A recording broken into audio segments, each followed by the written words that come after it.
ഈ സ്ട്രെസ്സും നമ്മുടെ ന്യൂട്രീഷനും തമ്മിൽ ബന്ധമുണ്ടോ? ഡെഫിനറ്റ്ലി. സ്ട്രെസ് ഡയറക്ട്ലി എഫക്ട് ചെയ്യുന്നത് നമ്മുടെ ഗട്ട് ഹെൽത്തിനെയാണ്. ഗട്ട് എന്ന് പറയുന്നത് സെക്കൻഡ് ബ്രെയിൻ ആണ്. സെക്കൻഡ് ബ്രെയിൻ എന്ന് എന്തുകൊണ്ട് പറയുന്നു? അതൊരു എൻറ്ററിക് നെർവസ് സിസ്റ്റം എന്ന് പറയും. സെൻട്രൽ നെർവസ് സിസ്റ്റം പോലെ തന്നെ ഡൈജസ്റ്റീവ് ട്രാക്റ്റിൽ അതിൻ്റെ വാൾസിൽ ഒരു കോംപ്ലക്സ് നെറ്റ്വർക്ക് ഓഫ് ന്യൂറോൺസ് ഉണ്ട്. അതും സെൻട്രൽ നെർവസ് സിസ്റ്റവും തമ്മിൽ ഡയറക്ട്ലി കണക്റ്റഡ് ആണ്. ഇൻഡിപെൻഡൻ്റ് ആയിട്ടാണ് വർക്ക് ചെയ്യുന്നതെങ്കിലും ഡയറക്ട്ലി കണക്റ്റഡ് ആണ്. ഇപ്പോൾ ഈ ഒരു ബൈ ഡയറക്ഷണൽ ലിങ്ക് ഉണ്ട്.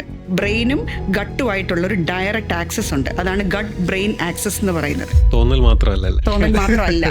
ഈ മെസ്സേജിങ് ഒക്കെ, ഈ സിഗ്നലിംഗ് ഒക്കെ ഡൈജഷനോ അല്ലെങ്കിൽ ന്യൂട്രിയന്റ് അബ്സോർപ്ഷനോ വേണ്ടിയുള്ളതാണെന്നുള്ളൊരു ധാരണയായിരുന്നെങ്കിൽ അതല്ല. നമ്മുടെ കോഗ്നിറ്റീവ് ഫംഗ്ഷനെയും നമ്മുടെ ഇമോഷൻസിനെയും ഒക്കെ കൺട്രോൾ ചെയ്യുന്ന ഒരു കോംപ്ലക്സ് സെറ്റ് ഓഫ് ന്യൂറോൺസ് ആണ് ഈ ഡൈജസ്റ്റീവ് ട്രാക്റ്റിലുള്ളത്. അപ്പൊ അതുകൊണ്ട് തന്നെ നമ്മുടെ ഇമോഷൻസിൽ ഒരുപാട് റോളുണ്ട്. സ്ട്രെസ് ഡെഫിനറ്റ്ലി നമ്മുടെ ഹെൽത്തിനെ എഫക്ട് ചെയ്യും. ന്യൂട്രീഷൻ തിരിച്ചും സ്ട്രെസ്സിനെ എഫക്ട് ചെയ്യുന്നതാണ്. ഇപ്പോൾ ഒരു എക്സാമ്പിൾ പറഞ്ഞാൽ കഫെയിൻ കൂടുതൽ എടുക്കുന്നു. കഫെയിൻ എന്ന് പറയുന്നത് കോർട്ടിസോളിനെ സ്റ്റിമുലേറ്റ് ചെയ്യുന്ന ഒരു കോമ്പണന്റ് ആണ്. ഇപ്പോൾ കോർട്ടിസോൾ സ്റ്റിമുലേറ്റഡ് ആയാൽ എന്താ സംഭവിക്കുക?